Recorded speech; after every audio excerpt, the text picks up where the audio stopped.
Hi guys, and welcome back to our channel. I am Mansi, and today we're diving into an intriguing topic, The Making of Hero, a book by Sunil Kant Munjal. This book chronicles the remarkable journey of the Hero Group, its rise, and the hurdles that it braved. Darshit, Aditya, and I will be putting forth our views and learnings from this book.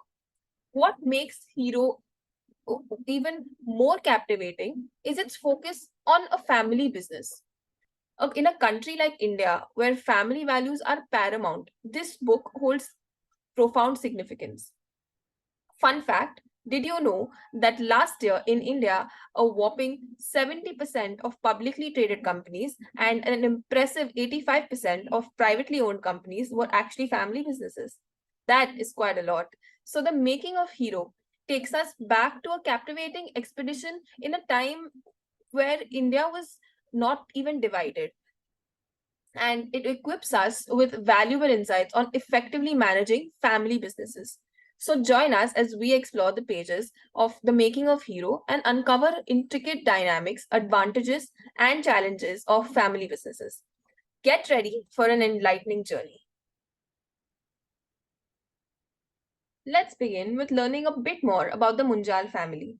When Thakuri Devi married Bahadur Chand Munjal, they were blessed with seven sons and a daughter, Santosh Kumari. The eldest, Bal Mukund, was quickly followed by Sadanand, Dayanand, Satyanand, Sohanlal, Brij Mohanlal, and Om Prakash Munjal.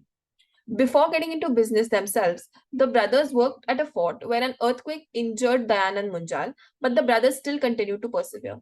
The horrors of the partition led the Munjal family to escape Pakistan and travel to India where they could set up shop. Amidst the chaos, 14 million people fled in harrowing journeys. The Munjal brothers witnessed India's independence and the impact that it had on their homeland.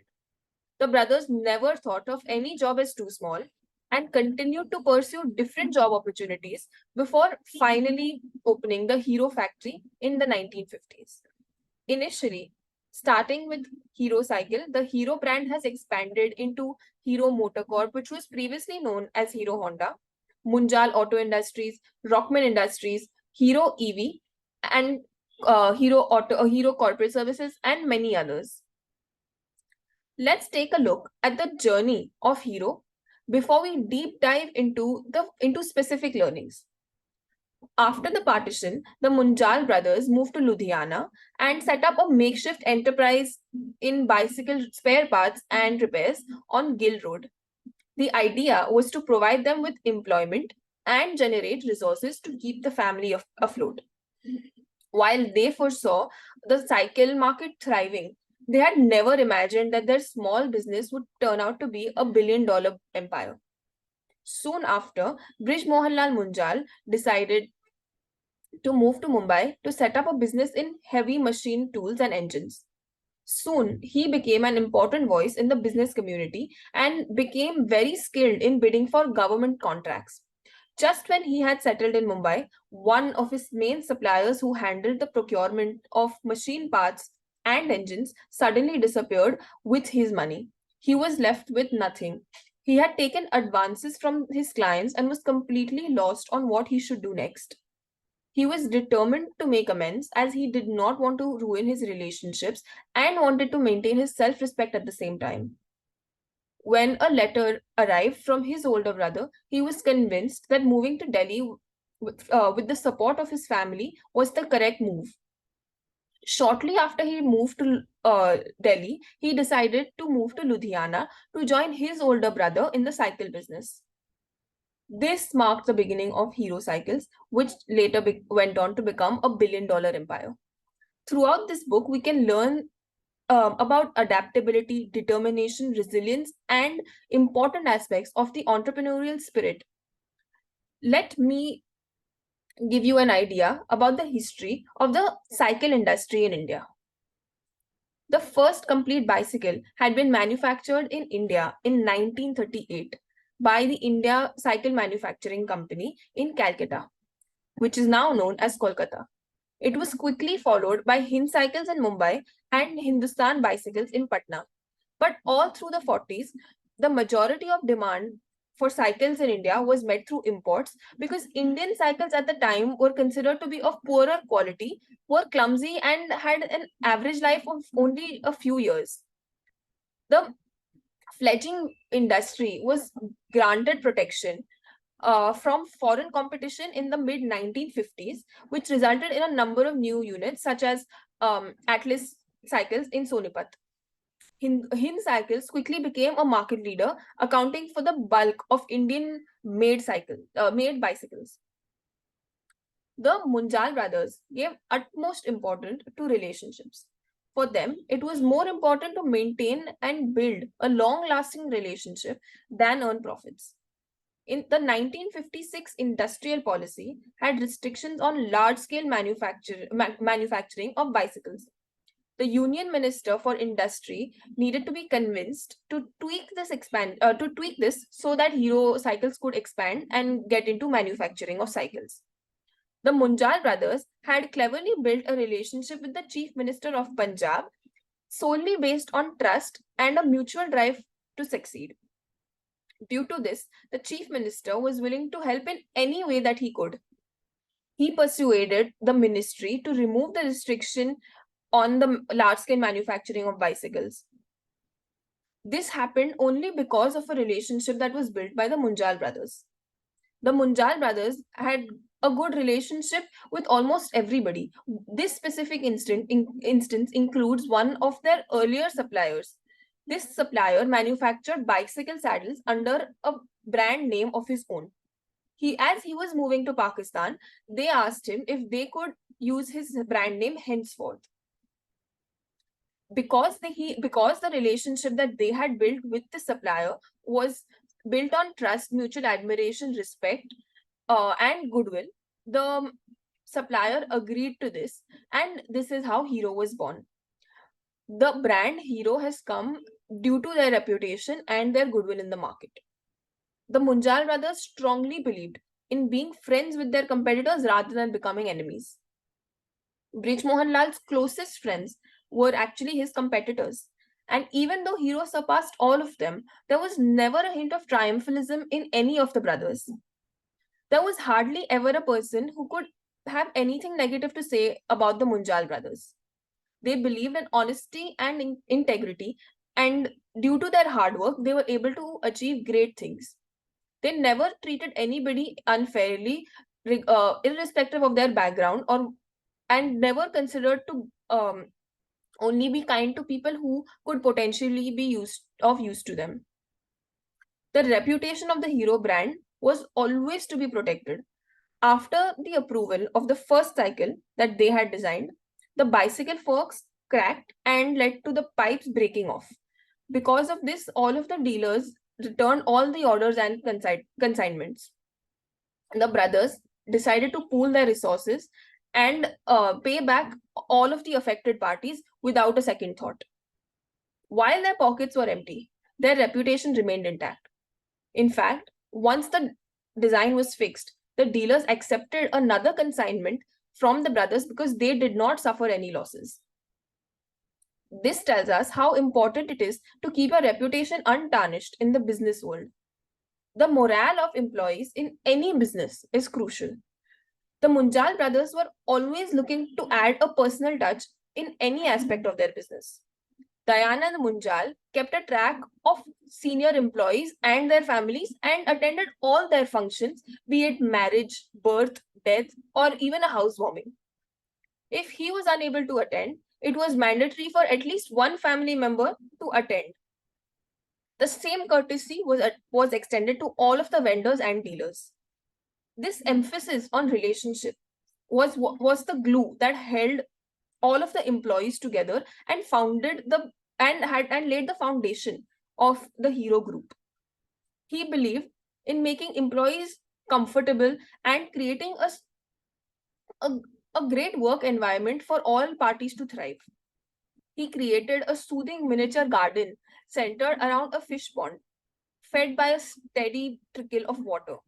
Back in those days, this was unheard of. Factories were they never considered factories to make people feel comfortable. It was always just a place of business to everybody. But The Hero brand saw something more and tried to make it more comfortable for the employees to thrive in.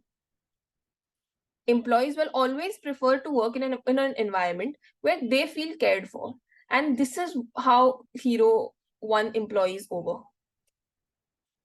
The art of creative solutions. Hero always had a way with creative solutions. Rejections and failures never deterred them. If anything, it seemed to further encourage them to succeed. In the early stages, when there were no manufacturing manuals laying out engineering designs and production processes, the Munjals had to wing it and create their own. They would squat in the backyard with artisans drawing designs of cycle parts on sheets of paper and discussing ways to implement them. The end product was assembled by hand and then put through multiple functionality tests. This bottoms up approach created an advantage of quality and consistency at Hero. The supplier of bicycle handles enjoyed a monopoly. This is why he started asking for exorbitant prices. He knew that there was no final product without his handles. The brothers did not want to rely on just one supplier because that put them at his mercy. The Munjal brothers turned to the local community of mistris, artisans, and craftsmen to untangle their knotty technical problems. The brothers provided them with trainings and were very involved in handling this part of the business till they were sure of the setup.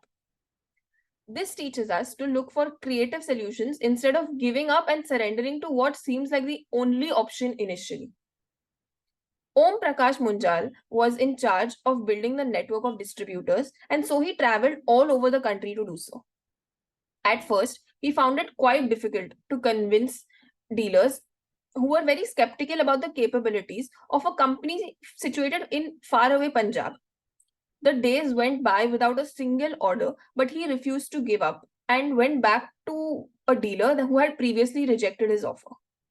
This time, though, he tried a different approach and took with him the components of the cycle. He laid it all out on the dealer's desk and let the product speak for itself. When the dealer realized that the product quality was exceptional, he placed a generous order of 100 cycles. Upon delivery of the goods, the dealer realized that there are actually 104 cycles given to him instead of 100. Thinking that it was an error, he called Om Prakash Munjal. He found out that this was actually intentional. This built a relationship of trust and led to the dealer becoming one of the longest standing dealers for Hero, with the relationship spanning half a century. Back in the day, it was not common for businessmen to travel all over the world to look for how they can further their business. Brij Mohanlal Munjal was always interested in moving forward and realized that technology was the only way to do so. Foreign technology was significantly better than what was available in India. So he traveled all over the world and tried to incorporate the best technology for his company in order to always remain ahead of the curve. So, what was Hero's strength? Initially, Ludhiana offered a locational advantage as it had already become a hub for light engineering, motorworks, small machine tools, and pump manufacturing units dotting the cityscape. Because there were only close to 9 lakh people in the city, there was tremendous room for growth. One of their biggest strengths was that they knew everything about the cycle business inside and out better than anybody else. It is vital to know everything about one's business, and this is what set them apart from other entrepreneurs and their competitors. The Munjal brothers lost everything during the partition. They had seen many adversities in their life, many challenges and failures. But they did not shy away from a challenge. They were not afraid to fail and kept trying to succeed with utmost honesty and integrity. Seeing their knowledge and dedication, the brothers were able to attract motivated employees and dealers along with suppliers. The Chief Minister of Punjab recalled how the workers at the Hero factory did not even look up when he went to visit the factory. This showed him how motivated the workers actually were, and this was a clear indication of the promoter's motivations. Workers usually show us how disciplined and determined the founders are. The Munjal brothers understood the Indian market. What are the needs of Indian people when it comes to a cycle? The cycle should fit more than two people, plus a heavy load, and it should be at the lowest possible price point. Aesthetics were not important to Indian people. The hero cycle had to be a workhorse. For example, the milkman should be able to affix his cans onto the carrier, or a farmer should be able to carry his basket of vegetables on the cycle. Another important priority was durability. They wanted this cycle could be that they wanted this cycle to be literally passed down to the next generation. Maintenance and repairs had to be simple, and spare parts should be easily available. Such detailed and accurate understanding of the Indian market had ensured Hero's success. Lastly, and most importantly, the biggest strength of Hero was family. Each brother at Hero played a specific part. If Dayanandji was the one to hold the family together and hold the fort of production, then Om Prakash ji would take care of sales and distribution. And Brij Mohan Lal ji was the visionary. He did not look for markets, he created them. He was always up to date on latest technology and was always looking for new ways to develop the business. Every time he came across a new part or a component, he would try and figure out how this could be incorporated by Hero. This, along with the emotional and moral support of the family, was what made Hero what it is today. Moving on, now let's discuss the supply chain strategy of Hero in the initial years. The Munjal brothers went around to their family and friends suggesting that they set up component manufacturing businesses and become suppliers of Hero cycles. The understanding was that Hero would not fund or run their business, but in fact, they would work in synergies and everybody would benefit. There were three outcomes. First, it created the world's most efficient supply chain.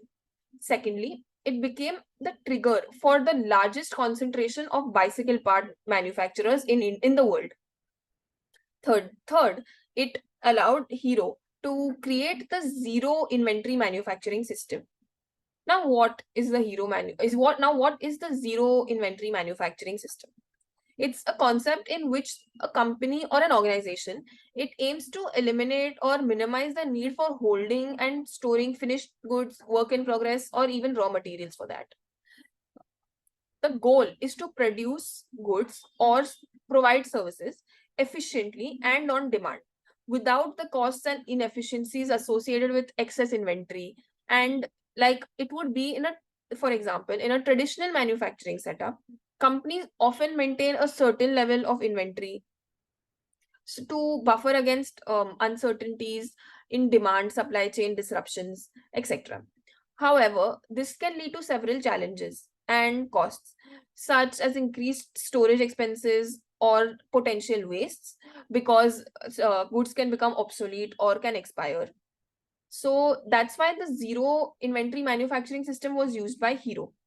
They implemented this through a strategy called JIT. JIT is just in time. It's a production method in which the key concept is that there is no inventory. It involves producing goods only when there is a demand for them, which will minimize the need for large inventories. This approach requires tight coordination between production and demand forecasting. Their supply chain delivered exactly as much as required on a particular day and not one extra component. Further, advance payments were not made, but vendors would receive their payments without any delays, which built the reputation for Hero cycles. When vendors would usually be close to the plant so that can maintain efficiency and productivity at the same time. Since the dealers would not receive goods if the previous payment had not been made, they often paid in advance just to ensure an uninterrupted supply. Since they had no warehouse for incoming or outgoing goods, the inventory was turned around daily, and the company was working on a negative working capital, which is completely unheard of for an engineering company. When the cash flows improved, Hero extended financial support to their dealers so that they can meet their working capital requirements on a case to case basis.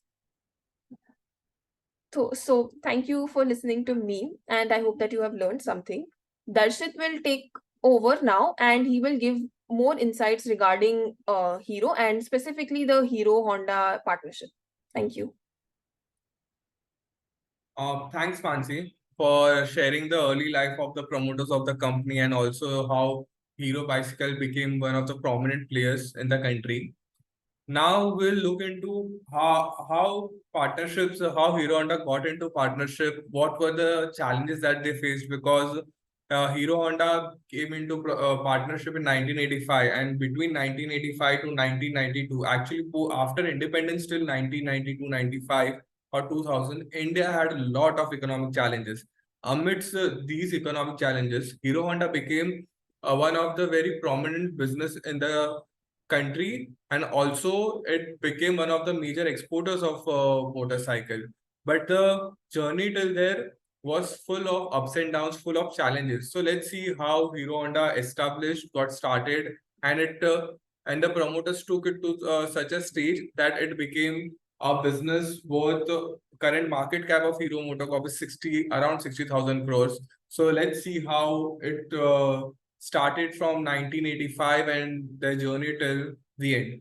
So during the time of around 1980s, when Hero Cycle was primarily into moped and bicycle business, they were one of the prominent players in the industry, not only in Indian markets, but also in foreign markets. However, the Mr. Brij Mohan, who was the main promoter of the business, he saw that he saw the existing challenges of the customers, that moped used to break down very easily. There were lack of skilled people or trained people in the country to repair moped, and also the backseat of the moped was not as comfortable as we use it right now. At the same time, the government was also changing policies to encourage the foreign investors, foreign direct investments, which is basically encouraging foreign companies to invest in India to increase their, to establish their manufacturing units in the country. So some of the policy initiatives that government took were they deregulated the industry. So basically, whenever someone has wanted to manufacture, they had to take a lot of permissions from government. If we think that current regulations are very strict in India, if we compare it to the 1985, we would see that the difference. In 1985 or 1980s period, there were industries were very heavily regulated. There was very minimal foreign investments in the industry. So to tackle these challenges, government removed some of the regulations. They encouraged foreign investments in the country. They simplified the process of import and export so that domestic businesses can easily manufacture and export their products. And to manufacture, if they require any machinery, they can very easily import. They encourage technology upgradation, and they also encourage to establish export oriented units, which is basically establishing manufacturing units only with purpose of exporting. So whatever products they produce, they will be exported. So because of this regulation, and the promoters saw the opportunity to collaborate in the two-wheeler segment. So to overcome the challenges of the moped, the promoter thought that we should introduce 100cc bikes, 100 scooters in the market. And because of the industry deregulation, the prominent business houses at the time could able to partner with foreign companies to establish manufacturing units in India. So just like that, Mr. Brijmohan, he envisioned that even Hero could go for an international collaboration. He basically wanted to transform the current business into altogether new segments for growth, basically introducing new segments to increase growth trajectory of the business and to overcome existing challenges. So current segments for moped and bicycles, he envisioned that we should enter into the scooter and motorcycles segment. At the time, he was more focused on the scooter segment because that would be the next stage of evolution for moped, and where Indian customers could adopt to it more easily rather than motorcycles, which were not yet present in the market at the time, and whether customer would adopt it or not, it was all left to the experimentation. So he preferred for the same reason having scooters. At the same time as the government deregulation was taking place, industrial deregulation was taking place, Honda was also looking for opportunities into the Indian market. They were very much attracted by the big market size of the country, and then they had ample of offerings in the space which where the Mr. Bridgemohan saw the opportunities. And that's why they also advertised for a partner that they spread around the word that they are looking for partnership in India. So if we look at their backgrounds, in some ways they had similar backgrounds like both of the companies, Honda and Hero. They started with a bicycle repairing. They sold bicycle parts were involved in the bicycle industry at the time in a manner, in completely manner. And they both were prominent players in the industry. So Hero put a word in Japan and they were into overseas market. Hero put a word in Japan that to their agent, who was basically Mr. Koji Wanaka, that they are looking for a partner, and if they can to partner with Honda, and if he can arrange a meeting with someone in Honda, influential in Honda.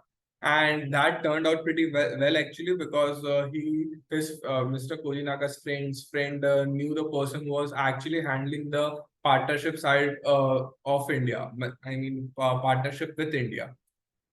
So they came into contact. Honda did their basic research whether to partner with Hero, and they shortlisted basically couple of companies, around 10 companies, from which they wanted to further decide and bottom down to one or two companies with whom they would like to partner for their wide range of offerings, be it scooter, be it motorbikes or any other product, for to enter into the Indian market.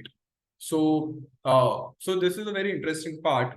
So we will see how basic aspects like how foreign Japanese, when they were entering into the market, how they were going about due diligence. So one thing was there that it's not restricted, at least what I thought initially, to the papers and documents, like understanding the financials of the company, understanding the business uh, through annual reports. They actually visited all the factories again and again. Japan and India are very far away, and still the people from Japan came here time and again and they visited almost all the factories at the time, and that too multiple times, making notes. They used to click pictures and then obviously go and share and discuss that how up on the processes and everything. Then whatever, not only restricting to how the Hero is operating and manufacturing its product, they also went and spoke with the suppliers of the company, the customers of the company, the bankers, every possible person, every possible side who was connected with the business. They went and spoke with them to understand the uh, how the business was operating, whether it was doing its work diligently, or rather there were some frauds or any XYZ reason. So not everything comes out of internal. Basically, they also went on to external stakeholders outside the company to see, to get the background verification of the of Hero Cycles. And and also as they visited here, they asked Hero to make some changes. They asked them to improve some of the parts of the, let's say, business or the management. And as and when Hero understood the requirement of those things, they also very well adapted to Japanese requirements. Now the post the due diligence, actually, the Hero Honda was very much impressed, and they decided to go ahead with the partnership. Honda was very much impressed, and they decided to go on partnership with Hero Bicycles. And some of the factors that impressed them were primarily that Honda was able to relate to their work culture a lot with Hero. And if we like highlight some of the aspects, it's more in the workforce, like the dedication, productivity that they saw in Hero's employees. Similar level of dedication they used to see in their own workforce. The concept of lifetime employment, which was only present in the country by given in the country by Tata Group and Hero Group. And in Japan, this is a very prominent concept. So they used to resonate with this concept as well. Then just-in-time manufacturing principle of Hero, like Japanese were astonished that how well they used to manage their inventory and basically with no holding of inventory, they used to able to increase production and reduce the overlays. Uh, and the and Hero Group's consistent focus on improvement of technology.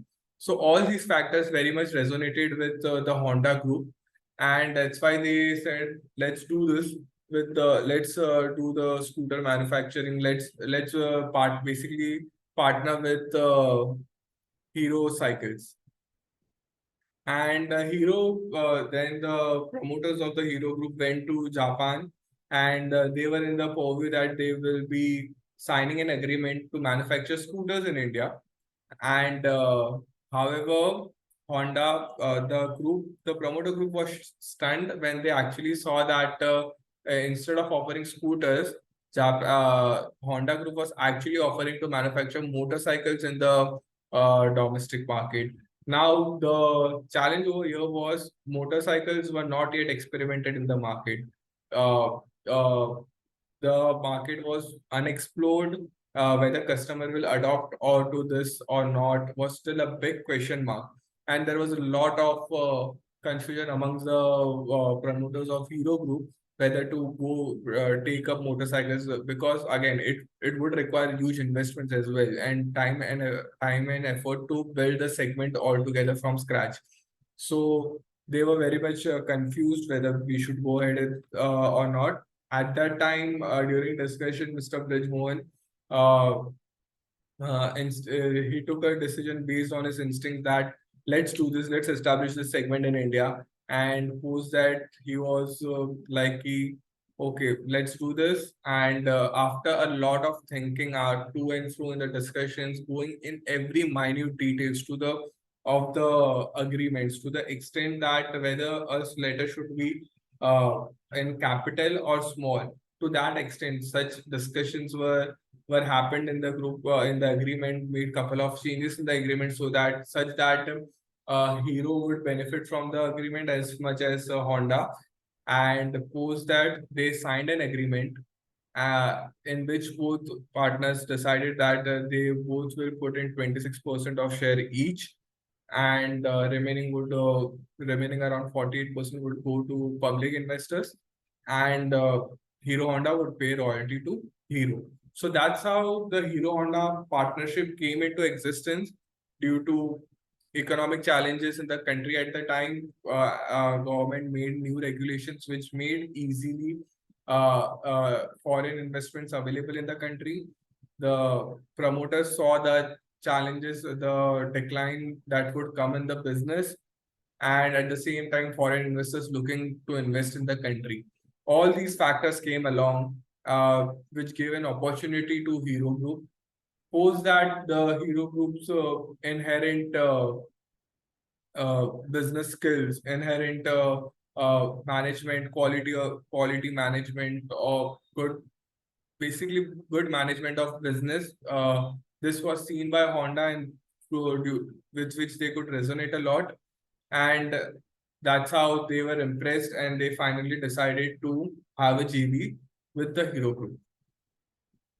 So post the JV, this is how the joint venture was established in around 1985. Post that, this was just the beginning of the first step of the journey which Hero Honda undertook for the next 20 years. The journey after that was not easy. Because during that period there was a lot of instability in instability in India. On top of that, Hero Honda was coming with altogether a new product, so of motor cycles, which was not yet tested. So let's see how Hero Honda went through this phase and to become the leader in the segment.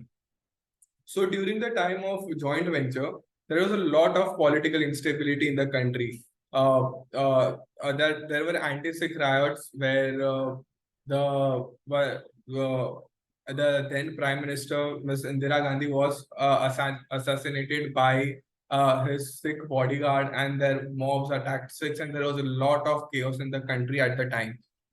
Now, even in that time, the business at Hero was not stopped. Because of such a turmoil, workers would prefer to be safe and return home. And even the promoters and the management took the asked workers to go home.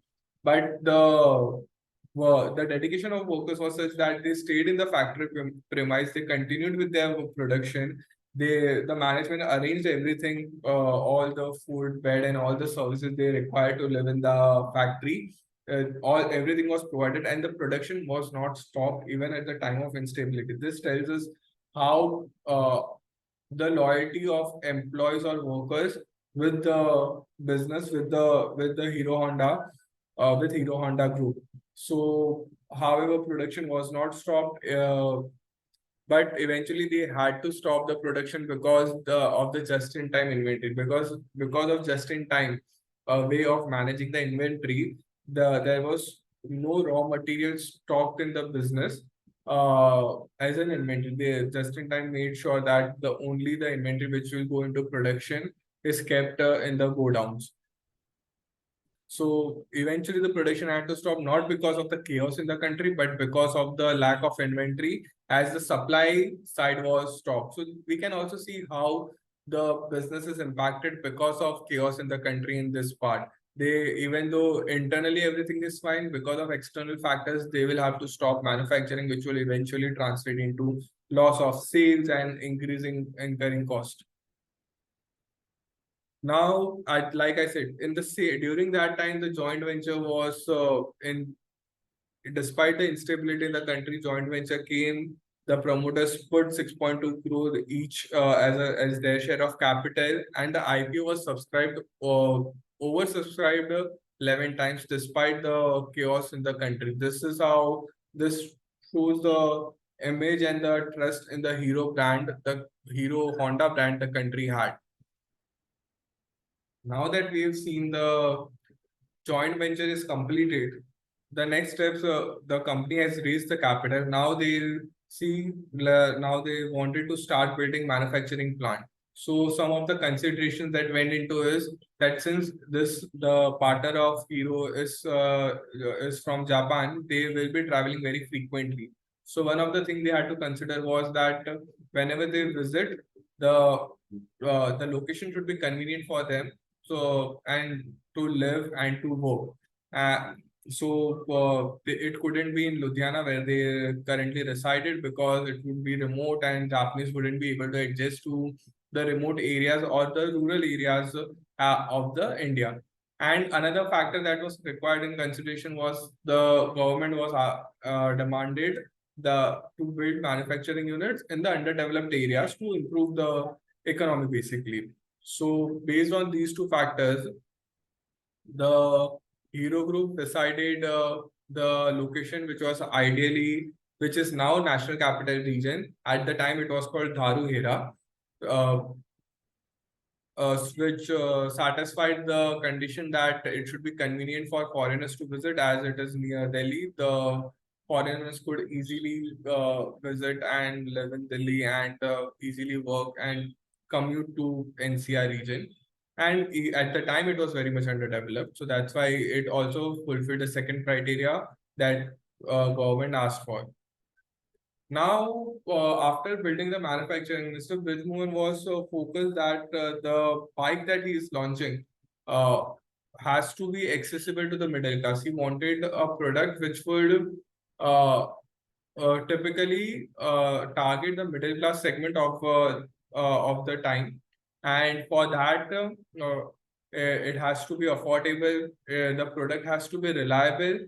It has to be fuel efficient, and it has to be durable, which is basically satisfying, clicking on all the tick marks of more or less all the tick marks which an average middle class Indian would look for in a product that they are buying. So that it fuel efficient because it costs lower to in the when they are using, affordable to reduce the upfront cost. However, we want the products that are durable, that is sustainable for long term rather than having to change for every 2 or 3 years. So Hero Honda brought a bike that fulfilled that checked all these tick marks, and their advertisement was surrounding this proposition, which was basically fill it, shred it, forget it, which is basically just use the bike once you have fueled enough, because it will run for a longer time than competitors, and you don't have to worry about its fuel average or the durability of the bike. And post that, the first Hero Honda bike was launched, which was Hero CD100. Now it was a four-stroke motorcycle. Even in this part, at the time, only two-stroke motorcycle were very much prominent in India. And Mr. Munjal emphasized that he wanted a four-stroke bike, which and during that time he was focused on having saving the environment and bringing products to the market which emitted less carbon as much as possible. And at the time, their products emitted the least carbon with respect to their competitors. And it had better fuel economy, lower maintenance costs. The only one thing that to provide such a great quality of product, the input cost of the product was high. So that's why they had to price a bit higher than others. Despite of that, 40,000 units were sold in the first year. When asked Mr. Brijmohan why such higher prices than competitors, he told his value proposition, which was basically pay a bit higher price right now, but the bikes will be durable for a much longer time, and the running cost will be very less. And if we see, there are bikes, there was an example of a Hero CD100 bike, which has also traveled for 3 lakh kilometers. So that's the quality that they delivered in exchange for a higher price than others, which was basically bringing the total ownership cost, which involves the buying cost, which involves the fuel cost, which involves the maintenance cost. Entire ownership cost was brought down just by increasing the upfront cost. Then after Hero CD100, a lot of products came, but the one product which broke the records was Hero Splendor. Hero Honda sold highest volume in 2000 of this bike in 2001 in the world, and so Splendor became the largest selling motorcycle. So this is on the product side, how Mr. Bunjel envisioned his product to solve targeted on the middle class segment of India.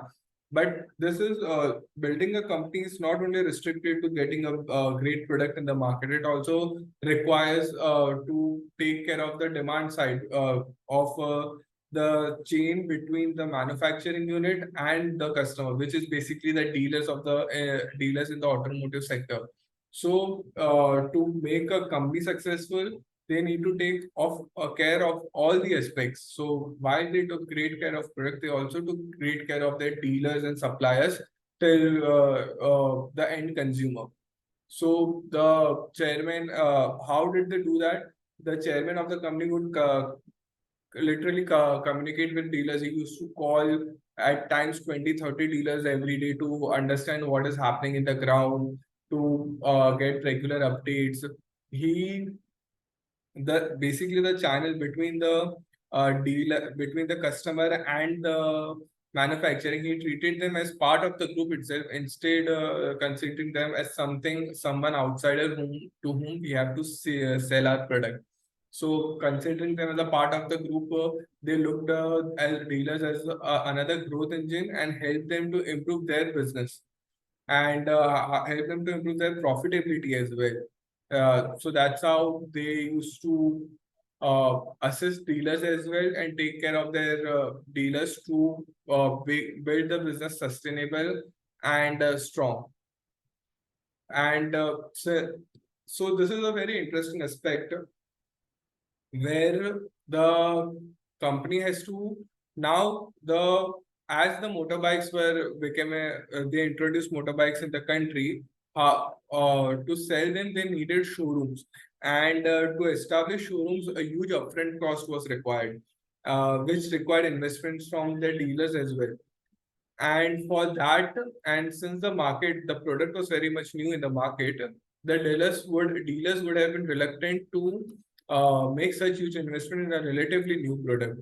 However, because of the reputation the Hero Group had in the country, the dealers were willing to take that risk by uh, putting their trust on the Hero Honda Group.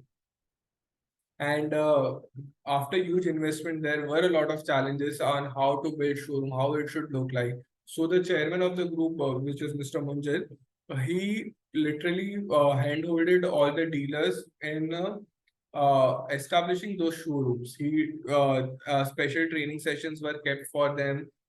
All the important decisions in the showroom, like what should be the space, how the service quality should be maintained, how should be the signage, which is basically the banner outside the showroom should look like. In all the aspects, he was very much actively involved. And post that 150 authorized service centers were opened in just first decade for a relatively new product in the market in a country like India. 150 authorized centers would be a huge number. And like I said, Mr. Bridgemore would involve in the training aspects in all the minute aspects of setting up dealership, helping them to get trained, to dealing with customers, to the floor spaces required. In all the aspects, he used to assist the dealers on how to go about it. So, like I said, dealership was one aspect. Another aspect comes in the when between of the employees of the company. So, as two companies from two different countries were merging, and there were there will always rise a friction because the culture of Japan and the culture of India is way different. And because of, like, for example, Japan insisted on wearing white cloths and gloves to the work. They insisted on training, having learning sessions in the morning, and this didn't bode well to Indian employees who felt offended, and they felt like that their craftsmanship, Japanese were basically questioning their craftsmanship. So how Hero Group overtook was, they, like, one thing Japan insisted on was to have a quality inspector, and how Hero took care of both of the stakeholders was that they, instead of having a quality inspector, they empowered their workers, supervisors, and managers to improve the quality of the products by encouraging a culture of problem solving within the organization instead of having a quality inspector to do their work. So there were a lot of challenges like these that came into picture when but during the joint venture, be it because of cultural differences, adopting to the new technology, a whole new other aspects of challenge were related to economy. Now, what happened during the same time was the Japanese economy was improving, and after World War II, Japan had recovered, economy has recovered very well, which led to appreciating in the currency of Japan. So, but that affected Hero Honda in a very bad way. So the currency was in 1984 during the time when joint venture was establishing, yen 2100 for rupees 100, which basically meant to get to receive 2100 yen, we have to give 100 rupees. But by 1988, the exchange rate went to yen 832 rupees for yen 832 for rupees 100. What that meant was, to receive the same 2100 yen, the buyer will have to pay 3 times more amount, which is basically rupees 300 to approx anywhere between rupees 200, 250 to rupees 300 to receive yen 2100 after 3 years. So what happened due to this is the input cost for Hero became very increased almost 3 times in 3 years, which wasn't expected. On top of that, as the import cost increased due to the high customs duty of the government, the taxes on those costs were high, which also increased the import cost. So basically, on every bike that Hero Honda was selling, they were incurring loss on per bike basis. And because of that, the semi-knockdown approach, which is basically assembling the bike in India, was no longer feasible for Hero Honda. And like I said, since the input cost was increasing and they were selling bikes at loss, they had to increase the output price. As we can see, in 1985, when Hero Honda bike was selling at 12,700 rupees, which increased to 22,700, which is 77% hike in prices. And since the prices were increasing, which would lead to reduction in demand and sales, the stock price fell by more than 70%. In the same period, the comparable bikes prices increased by only 40%. Like the Bajaj 150cc scooter, which was the competitor, its bike was only priced rupees 11,000, which is half the price at which Hero Honda had to sell their bike. So, because of all these factors, the all these challenges of imports, the Hero Honda Group had to start domestic sourcing of components. They had to start domestic manufacturing and all the components of a lot of components so that the company can become profitable again. And that's what the promoters of the company proposed to the Honda Group in Japan. Of course, the Japanese initially resisted because they were very much worried about the quality of parts that would go into the bike if they were manufactured in India. And also, since the parts were primarily bought from their trading unit, their business they would lose revenue. So that's why there was some initial resistance. But Mr. Bridgmohan being good at negotiations and because of his skills, he utilized all his government contacts whenever that it was necessary to push the government into the negotiation and show that only domestic manufacturing would be feasible. They won't reduce the custom duty. He used his government connections to basically force Japan uh, to start manufacturing its components in India. Then and since it would do the indigenization of the components, the JV would become more sustainable because it would become eventually immune to the effects of exchange rate on the business, and indigenization of products of the components would help the company JV to get into the good books of the government. And because of eventually the the Honda Group had to accept the changing scenario, and they agree to setting up of manufacturing units or auto components in India. However, there could be after the decision, there were a vast amount of challenges that had yet to overcome, which is basically Indian components manufacturer or the prevalent business people were not didn't have expertise of the specialized product manufacturing, specialized product components manufacturing, which went into the business.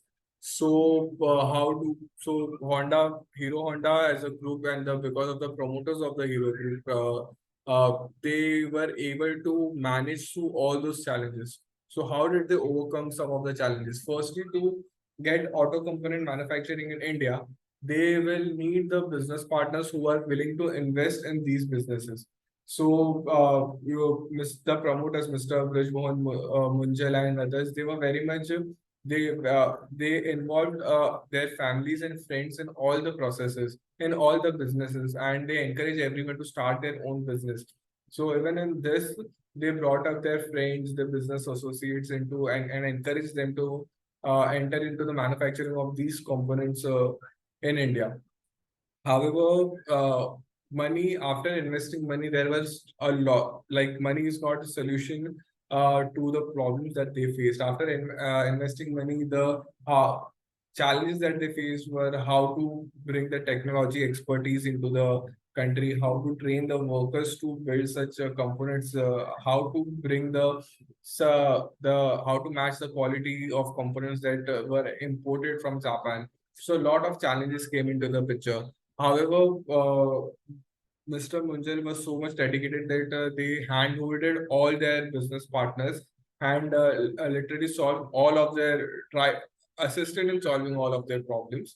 For example, and brought out some great solutions which even in today business scenario which are practiced. They are practiced. For example, uh, the concept of pilot production that firstly the whether the business associates who establish the company are they able to manufacture the components in India or not. So because of that they firstly their products were tested, and however in the first iteration they didn't match the Japanese standards at all. So the chairman, Mr. Bridgmore, used to collaborate with his business associates and the components manufacturer to solve their problems, to understand and help them in finding a solution to improve the quality.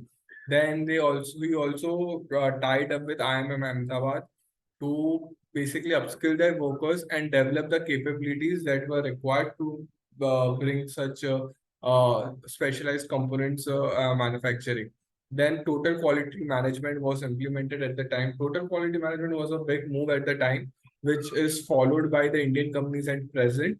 However, it was initiated during the Hero Honda partnership, and all the group management and the auto components management and the employees were trained for the business concepts like the root cause analysis and the why analysis. So such was the training and assistance given by the Hero Honda group, which eventually led to the auto components manufacturing quality as in line with what Japanese were expecting.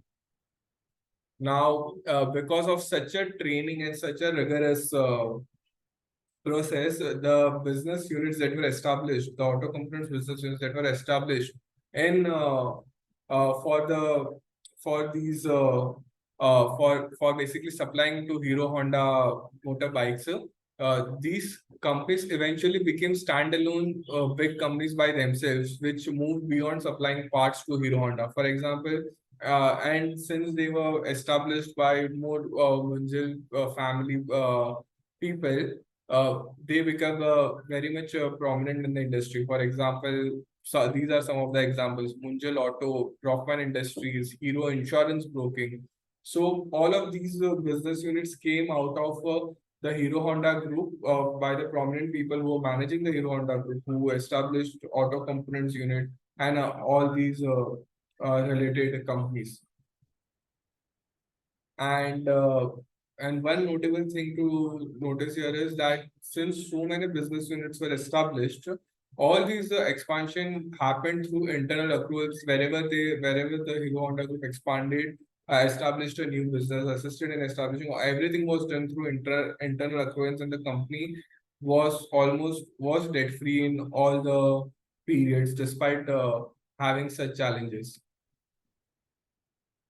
So now we have seen how the Hero Honda partnership turned out, how they have overcome a lot of challenges of the government and the cultural differences, the technological expertise, setting up of auto components unit in the country.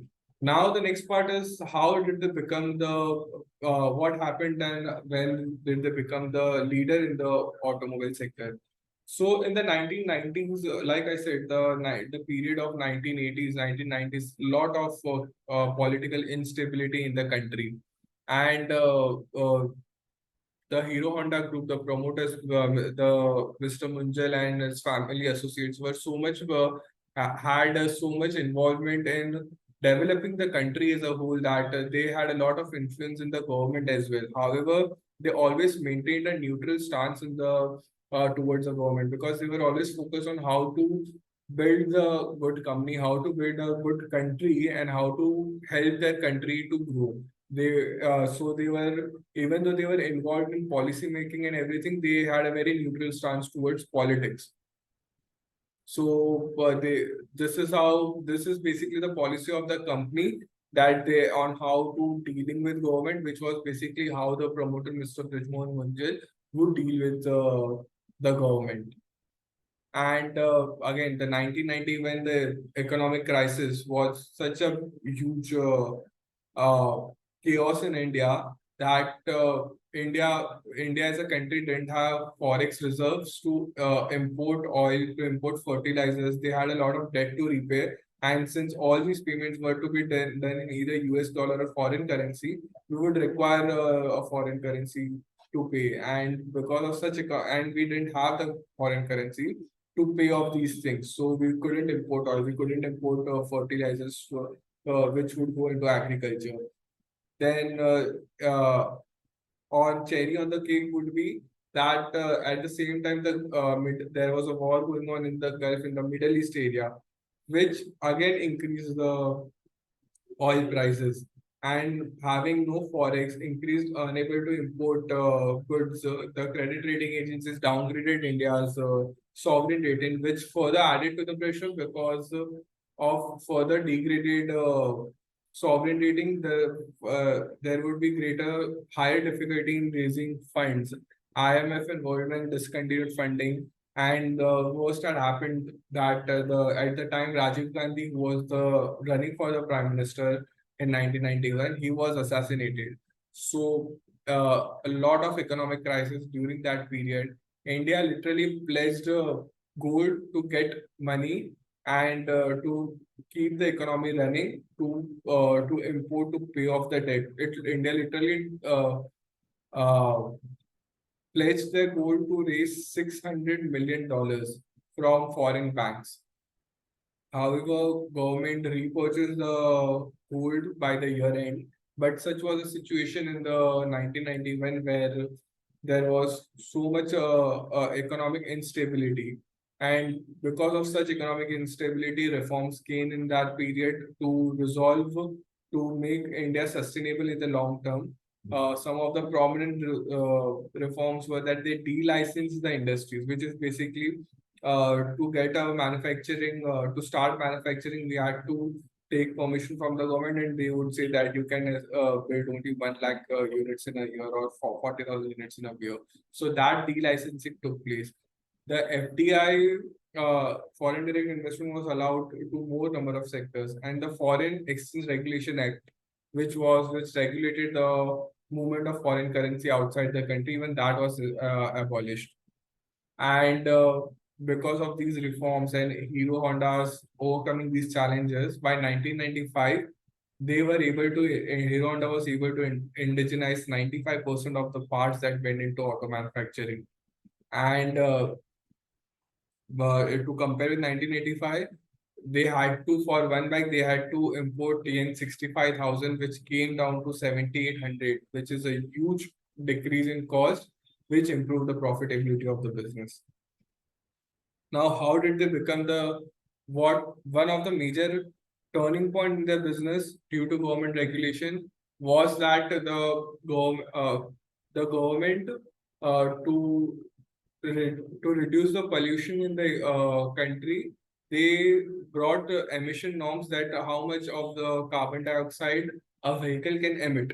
And because of that, a lot of competitors of Hero Honda, which were Yamaha RX 100, Bajaj KB100, and TVS Shotgun, these were the Shogun. So these were the prominent competitors, and they had to remove their bikes from the market. While Mr. Brijmohan, being environmentally conscious from the beginning, he didn't have to remove even a single bike from the market. So looking for a broader environment, and the company's impact on the climate as well, to such an extent, helped Hero Honda in in a later stage, which Mr. Bridgmore envisioned before 10 years itself. And post that, Hero Honda aggressively expanded its manufacturing units from 1,50,000 to 4,50,000. Their dealership network increased from 1985 to from 120 to 375. And launched newer variants of the bikes. So this is what this emission norms and expansion of manufacturing unit was one aspect which helped them to become the leader. So these were the economic factors and the manufacturing unit related factors that helped them to increase their capacity. But on the customer front, they also did an explicitly great job. They had a passport program in 2001. They had they used to give along with the bikes, they used to give event tickets, free tickets to movies and events. Then they used to provide along with the bike accidental insurance cover. Then they also partnered with SBI to give co-branded credit cards. Like the concept, and it was initiated way back at the during 2000, which we see right now. And basically, they also offered a lot of credit points and store points, which would help a customer eventually again buy spares and accessories of Hero bike. Then they also have had incentives for dealers as well.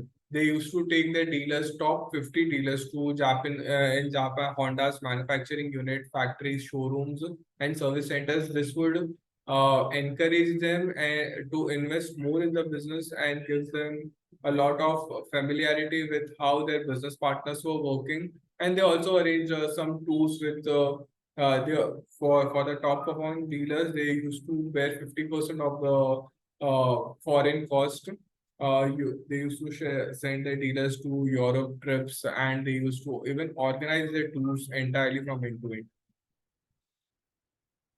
Now we have understood that we have seen that how Hero had faced so many economic challenges within the in the country, within the company itself on establishing good components and good manufacturing units. Now, one of the another challenge that Hero had faced was Honda wanted to independently enter into the two-wheeler market. So in 1994, when the JV agreement was to be renewed, Honda signed that we would enter into this, we would, apart from Hero, they would like to enter into the scooter and motorcycles market by themselves. And for that, they also established a subsidiary which manufactured products which were direct competitors for Hero and Hero Honda Group. And they also wanted to go on and enter into the car market of India. However, they proposed Honda Group proposed the same to Hero promoters, but this time Honda wanted to run the business, which Hero promoters didn't agree, and because of that, Honda went to Shriram Group for manufacturing cars in India. Despite such being your JV partner as a direct competitor, despite that, Hero Honda Group was able to perform and become the top selling motorbike in the year in 2000. They had become the world largest producer of two-wheelers. They even completed 50 years partnership with Hero Honda. Their bicycle sales crossed 10 crores, and the motorcycle sales also crossed 1.5 crores. This is after Honda establishing its own subsidiary in India and selling direct competitive products. So this was a very brief about how Hero Honda as a group came across a lot of economic challenges, a lot of challenges related to manufacturing of auto components, and overcame those through partnership, collaboration, helping their dealers, helping each other in the ecosystem, and establishing one of the most successful partnership or joint ventures, I would say, in the country and in the world as well. And That's all from me. Now, my friend Aditya would take on to cover other aspects of the Hero Group. Thank you. My name is Aditya, and I'll take you through the family restructuring process that the Hero Group took place. So, first, we will talk about the bond between the Munjal brothers, and then we'll talk about why the restructuring took place and why was it taken for the good. So, first, looking at the bond between the Munjal brothers. So, Munjal brothers had a very tight bond as that was forced in the time of adversity during the partition times. Those were the hard times that they had gone through together. So they had a very strong sense of togetherness and always helped each other in all their issues and problems. They also had a Punjabi sense of togetherness in the family. So also in their family tradition, it was the elders was so respected. Like if there was any difference of opinion between the brothers, the issue was taken to the elders, and their decision was taken to be binding and final by all. Also, in the entire system of the family, if there were any issues or anything which needs to be resolved, it was done in a way like nobody in the family is felt bad or look bad about it or feel bad about it, any issue. So that was another thing which made their bond so tight within the family. And also from the very beginning, it was understood, like most of the family houses in India, that each elder Munjal sibling is equally owned all the businesses in the family. And if there was any demise by by any elder brother, the successor will be the elder son or the son or the daughter that that brother had. So that was about the bond between the brothers. So we will now talk about the need for restructuring in the business. Why the restructuring took place when the bond was so tight between the brothers. So one day, it was proposed by Mr. Sunil Kant Munjal to his uncle Om Prakash Munjal, and he told him about the challenges, the future challenges that family-owned global businesses face. Big family-owned global businesses face in the future. So first of the first challenge that he told him is the self-interest and egoism between the members of the families that take place in big businesses. So everyone tries to prove himself better against someone and wants to have a stature in the society. So in that process, egoism and self-interest come into place and makes relationships sour in the long term. Also what happens is in these kind in family owned businesses, like when there are bad phases in the business which eventually always come, so in those times these partitions used to take place, which always tend to be dirty and does it always tarnishes your image in the society. Also, there is some data by research which says that 94% of the family businesses in the world have rarely survived after third generation, and 6% which have survived have taken prudent steps much before anything such bad that took place. So, looking at all these things, and it was proposed at a time where in corporate India, a lot of businesses, family businesses were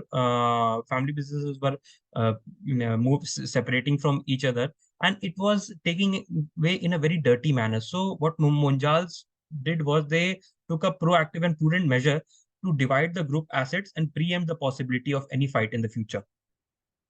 So now we'll see what challenges did the group faced in restructuring of the business. So the first issue was the stakeholders involved. So as you can see in the picture, the number of people in the whole family is a lot. So at least a dozen stakeholders were involved directly and many more were involved indirectly. So it was necessary that each stakeholder comes out happy out of this restructuring, and nobody should be felt shortchanged or they have been cheated upon. So this was one of the biggest challenge that they faced.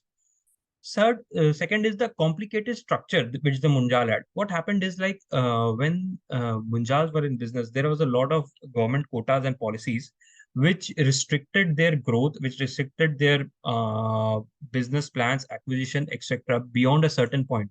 So what they had to do, and that is mainly done for the big businesses house, which have assets over 100 crores or something.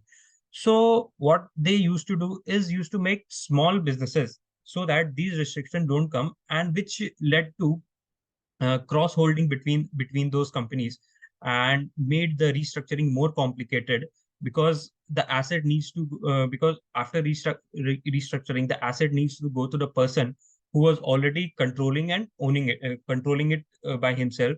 And due to cross holdings and all, it made it very complicated at that time.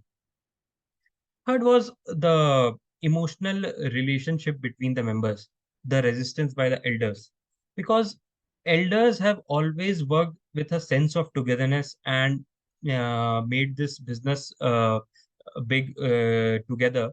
So they felt upset and frustrated in the process, as uh, it was a family who eats and stays together, and now they are getting separated. So they were quite upset about it and were not ready to accept it in the beginning. But a lot of discussions took place, which finally made them understand that the thing was being done for the good in the future. Fourth big issue which the Munjals faced was that it was too big an entity. There were 32 separate operating business entities, and each had distinct compliances. So, and 7 businesses were on a global scale. So it was very necessary that everything took place with compliance and laws, and within laws and regulation. So that was another challenge that they faced. So how the restructuring took place? What was the whole thing? What was the whole process that took out in the family? First is like the first step was taken like the second generation. The second generation, as we can see, mainly Mr. Sunil Munjal was mainly involved in it. So what happened is a lot of discussions took place with all the family members to a certain one's aspirations, inclinations, what they wanted, what they didn't want, or what are they expecting out of the restructuring. Everything was understood, and no time frame was set that we have to do this restructuring in this many months or this many years, because they wanted to do it right, not fast. So they also made a statement that they didn't involve anyone outside the firm in this discussion, other than some few family friends or some advisors that were onboarded to advise them on this restructuring. A small house group was created where one person was made the face of that group, and every in every decision he used to speak on behalf of that on behalf of that group. What this made is like this limited the interface to 4 and made it easier and quicker to discuss ideas and arrive at solutions fast. So around 4 years, all the nitty-gritties were worked out, took many rounds of discussion, and it took so long because they wanted to have a very perfect kind of a restructuring so that everyone comes happy out of it. And they also had to make sure that it is done within all the rules and regulation, compliance with rules and regulation. Also, the underlying principle, as I said, was that nobody should feel uncomfortable, shortchanged after the restructuring. At a slightest hint, if they felt that somebody is not comfortable with something, they took back from the decision. And to ensure that between all this, all the businesses don't get disrupted and work smoothly. So what they did is like what they did is they made that the current CEO who is already running the business, all the stakeholders used to deal with him only, which helped in the smooth transition of the business. Also, in the end, the restructuring, restructuring happened was that the ownership was transferred from the family members who was already operationally involved and considered the face of that particular enterprise. So the one who was already managing some part of the business, and he is operationally involved in the business, the ownership was transferred to that person only in the end. And it with family members who held shares in different companies, finally all were transferred to the person whom it was decided in a restructuring, a draft was made, and a series of stock market transaction and a lot of legal procedures took place between the unlisted firms, and finally the restructuring was done. So in the restructuring, Mr. Brijmohan Munjal, who was the face of the Hero Honda Motors, he got the Hero MotoCorp, and they were also managing the Hero FinCorp, Rockman, and Hero Corporate Services. So Hero Brijmohan Munjal's five daughters and sons, Raman, Geeta, Suman, Pawan, and Sunil, got all these businesses. Uh, Uncle late Satyanand Munjal got Majestic Auto, Satyam Auto, Highway Industries, Munjal Auto Industries, and Majestic Auto, and Munjal Chauhan. Mr. Om Prakash Munjal got the Hero Cycles, a Fire Force cycles, and Mr. Dayanand got Hero Electric and Hero Exports. Now we see how the brand Hero was made actually.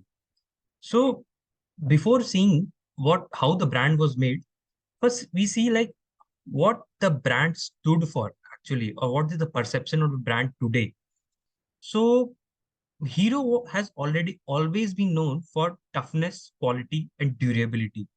It has been made such that it can work, a Hero cycle can work like a workhorse, and it can carry a lot of load on it, and it won't break down.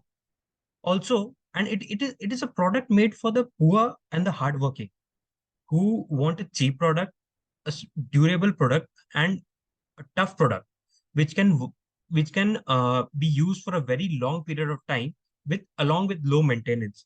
So Hero was able to create a bicycle or a perception among its consumer, such that it was among the toughest cycles in the market at that time. With time, Hero's branding was changed in such a way, like people riding a Hero bicycle or a Hero motorcycle associated themselves with having a modern mindset, because the brand perception was built in such a way. Also, it inculcated a spirit of nationalism among its users, because it is an Indian made product. So they were proud of being a Hero owner. Its stakeholders was already also very happy, because Hero always kept in its dealings very fair to dealers and its customers.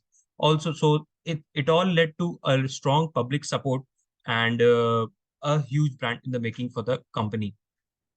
So the Munjal brothers had a very clear view in the mind that they are the manufacturers. The manufacturers make a product, but the consumer always buys a brand, and they were successful in making Hero a big brand. And while they made the brand, it helped in their bicycle business. It also helped them in their motorcycle business, and the brand building ultimately led to customer loyalty and a lot of protection against competition. So how really this brand was made? So it all started with the quality of the product, as already said by the Munjals, and understanding the consumer. The first crackdown, the first big crack, the thing they cracked was in the foray into advertising. So an ad film was made by a freelance filmmaker, Mr. Hitesh Oberoi, and the clip was ran in the cinemas, the most popular mode of advertising then. The film ad was the Chale Hawa Ki Chal, the bicycle. It was a bicycle was advertised as a Chale Hawa Ki Chal, and it was an instant hit among the consumers. So the Munjals realized that the power of advertising and decided to make over the image of the group or the brand. So they hired an advertising agency named HTA, and they communicated it very clearly to them that they want to outstrip the competition. So the HTA in the beginning made some ad, but was not very successful. So a second chance was given to them.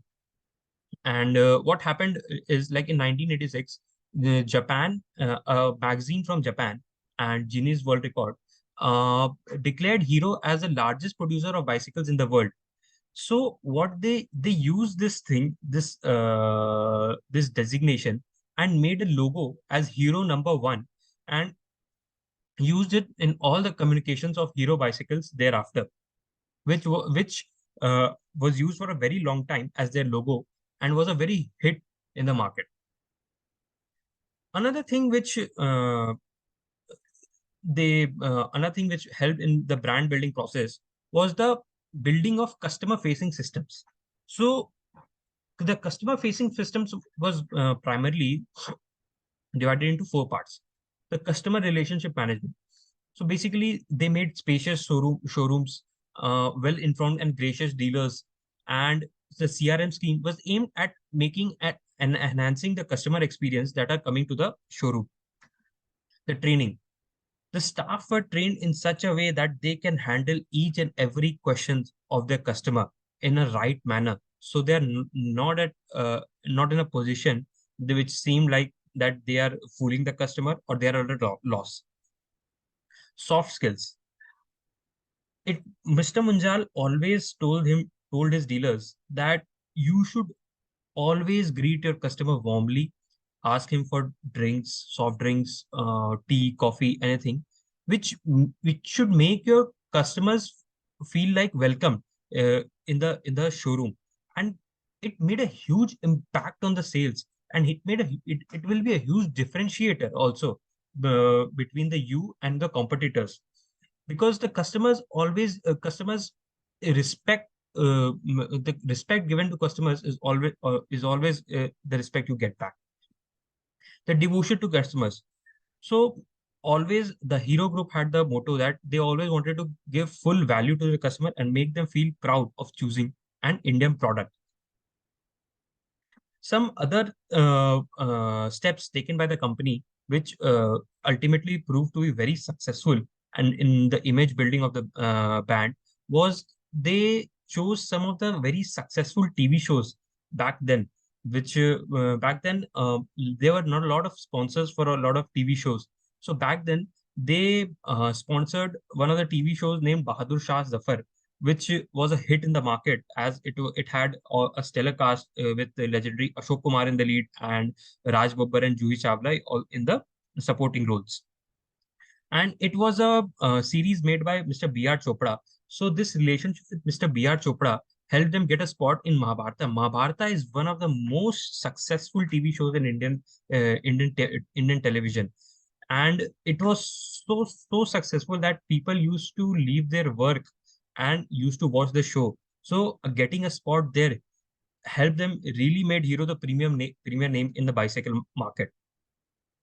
The next thing which helped Hero in building images was the sports sponsorship.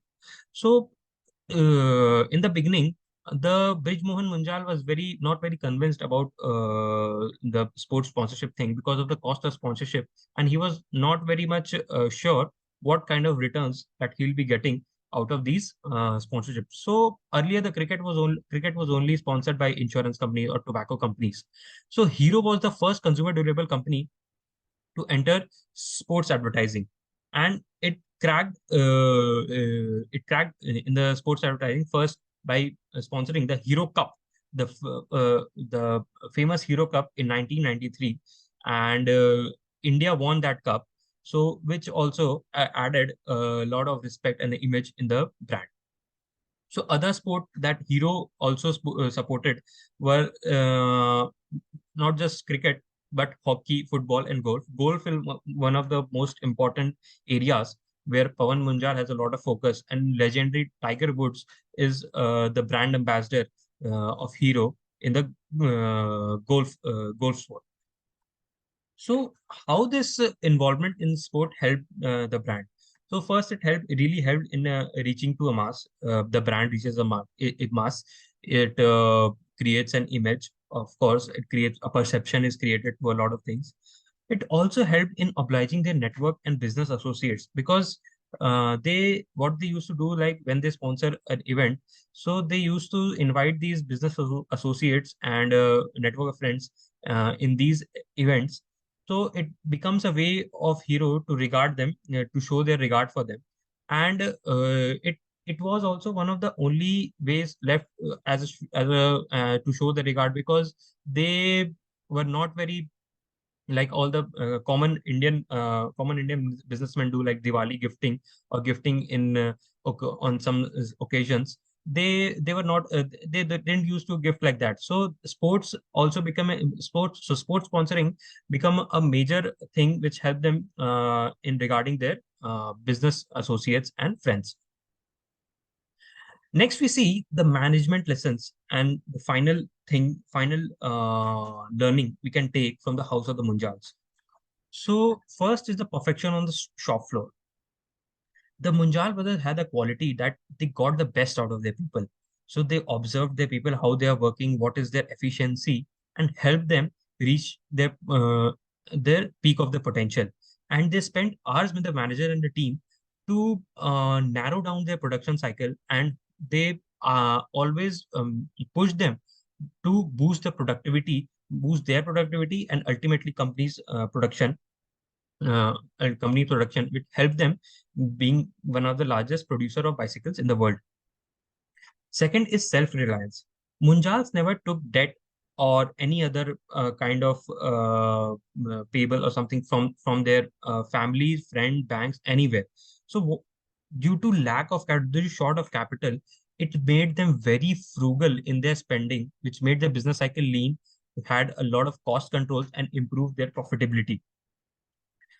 Third is supply chain management. Munjal always had a feeling of self-reliance.